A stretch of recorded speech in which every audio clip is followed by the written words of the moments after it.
એચએલમાં આજે તેજીનું કારણ છે કે જીઈ એરોસ્પેસ જે એક કંપની છે કોમ્પોનન્ટ સપ્લાય કરે છે તેઓએ એચએલને પહેલાં એન્જિનની ડિલિવરી આપી છે અને આ એન્જિન છે F404IN20 જે એક જેટ એન્જિન છે અને તે તેજસ ફાઇટર જેટ LCA Mk1માં એક એન્જિન તરીકે તેની જરૂર પડે છે.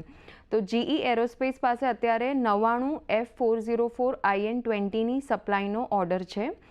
ત્યારબાદ એચએલ અને જીઈ એરોસ્પેસ વચ્ચે જે અત્યારે હાલમાં વાતચીત ચાલી રહી છે તેના પર નજર કરીએ તો રિપોર્ટ અનુસાર F414 એન્જિન ટેકનોલોજીની ટ્રાન્સફર ડીલમાં જે ડીલે થઈ રહ્યું છે તેના વિશે વાતચીત ચાલી રહી છે. તેમજ ભારત અને યુએસની ડીલ વચ્ચે પણ તેઓ અત્યારે વાતચીત કરી રહ્યા છે.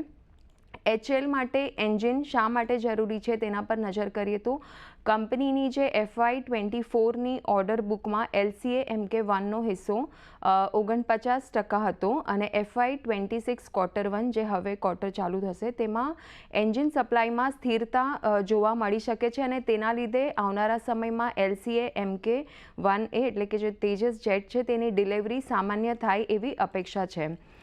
સપ્લાય ચેઇનમાં જે મુશ્કેલી જોવા મળી રહી છે તેના લીધે જેટની સપ્લાયમાં 1.5 વર્ષ જેટલો વિલંબ પણ જોવા મળી શકે છે અને FY24માં કંપનીની ઓર્ડર બુક રેવન્યુના 3.2x જેટલી વધારે હતી. ત્યારબાદ મોર્ગન સ્ટેન્લીનો એક એચએલ પર રિપોર્ટ આવ્યો છે તેના પર નજર કરીએ તો તેઓના મતે એપીજે અને ગ્લોબલ એમર્જિંગ માર્કેટ્સના ફોકસ લિસ્ટમાં એચએલનો પણ સમાવેશ થઈ શકે છે એવું તેઓને લાગી રહ્યું છે અને ભારતના એરક્રાફ્ટ ફ્લીટ અપગ્રેડથી એચએલને ફાયદો થતો જોવા મળશે અને એચએલ માટે એક દાયકામાં $6,000 કરોડ ઓર્ડર મળવાની પણ તેઓને તક દેખાઈ રહી છે.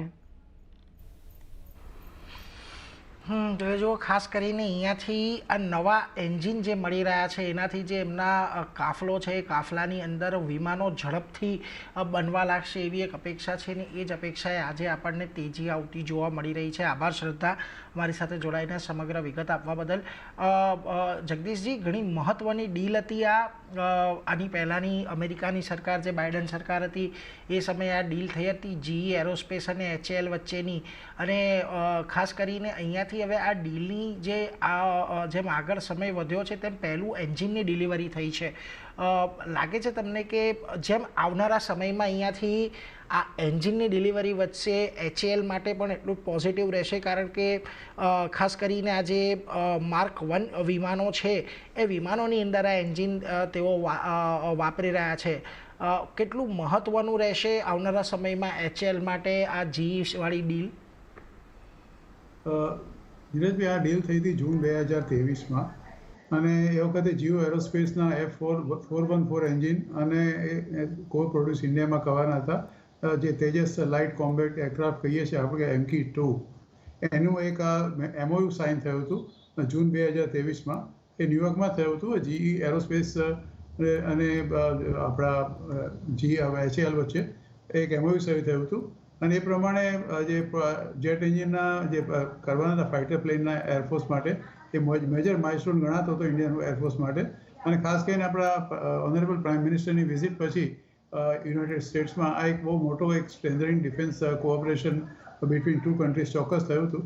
એગ્રીમેન્ટ જે હતો ઇન્ક્લુડ કરતો હતો પોટેન્શિયલ જોઈન્ટ પ્રોડક્શનનો હતો of GE aerospace F414 engines India અને જીઈ એરોસ્પેસ કન્ટિન્યુઅસ છે એની સાથે વાત કરવા માટે અને યુએસ બિકોઝ આ જાતના કોઈપણ ડિફેન્સના જ્યારે કોઈ પણ કંપની અમેરિકાની બીજા દેશ સાથે કરાર કરે છે તો એ ત્યાં અમેરિકાના નિયમ પ્રમાણે એને ગવર્મેન્ટનું ઓથોરાઇઝેશન જરૂરી હોય છે અને એ પછી જે બીજા દેશમાં ક્યાં તો સપ્લાય કરે અથવા તો એ MOU કરી શકે છે.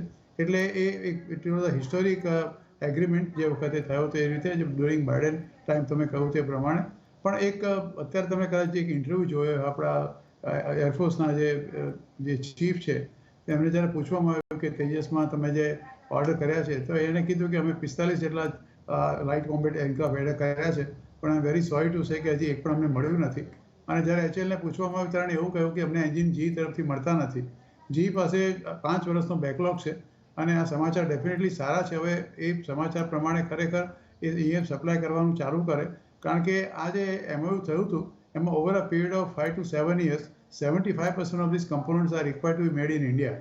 એટલે આ એક હિસ્ટોરિક એગ્રીમેન્ટ હતો, એમાં બિલકુલ બેમત નથી. પણ માત્ર સમાચારને કારણે અને એક્ઝિક્યુશન થાય તો આઈ એમ વેરી હેપી કારણ કે even air force also requires this light combat aircraft for defence. એટલે વિન વિન સિચ્યુએશન છે, એમાં કંઈ સવાલ નથી. એકચ્યુઅલી આ જી અને તમે જુઓ તો એરોનોટિકલ ડેવલપમેન્ટ એજન્સી અને HAL એ લગભગ 1986થી સાથે કામ કરી રહ્યા છે આ બનાવવા માટે. અને આ એક એગ્રીમેન્ટ ટોટલી તેજસને બનાવવા માટે જ હતો. જે સમાચાર તમે કયા પ્રમાણે આઈ ઓનલી વિશ અને પ્રે કે જે કહ્યું એ પ્રમાણે એને આ કંપની સપ્લાય કરે જી એરોસ્પેસ અને બને, કારણ કે બાકીનું ખોખું તૈયાર છે, માત્ર એન્જિનની રાહ જોવાય છે.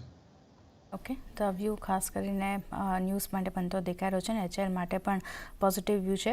પણ એક ચાર્ટ ચેક પણ લઈ લઈએ ભાવિન HAL માટે. આ સમાચાર બાદ જો આપણે એક સારી તેજી અહીંયા જોઈ રહ્યા છે, લગભગ 3% આસપાસની ખરીદારી HALના કાઉન્ટર પર બનતી દેખાઈ રહી છે ને અન્ય ડિફેન્સ શેર્સમાં પણ તેજી સાથેનું કામકાજ છે. HAL માટે કઈ રીતે ચાર્ટ સેટઅપ જોઈ રહ્યા છો? સાથી ઓવરઓલ ડિફેન્સમાં આજે સારું એવું બાઇંગ જોવા મળ્યું છે અક્રોસ કંપનીઝ, જેમ કે આપણે HAL છે, મસ્કાઉ ડોક છે, BEL છે, BDL છે, બધામાં બાઇંગ સારું એવું દેખાઈ રહ્યું છે. અને સ્પેસિફિકલી જો HAL ની વાત કરીએ તો આમાં નીચલા સ્તરેથી આજે સારી એવી રિકવરી થઈ છે. એટલે સ્ટ્રક્ચર વાઇઝ આમાં એક પોઝિટિવ મૂવ આપણને અહીંયાથી આવી શકે છે. મને લાગે છે કે 4132 પાસે ટ્રેડ કરી રહ્યો છે. ઉપરમાં 4200 સુધીના લેવલ શોર્ટ ટર્મમાં એકવાર આવી શકે છે. અને એનો જે મેજર સપોર્ટ અત્યારે બનીને આવે છે, એ 4050 નો છે. એટલે જ્યાં સુધી 4050 નો લેવલ બ્રેક નથી થતો, મને એમ લાગે છે કે અત્યારે જે મૂવ આવ્યો છે અને ઓવરઓલ ડિફેન્સ સ્પેકમાં મૂવ આવ્યો છે, તો એ HAL ને ડેફિનેટલી સપોર્ટ કરશે પોઝિટિવ.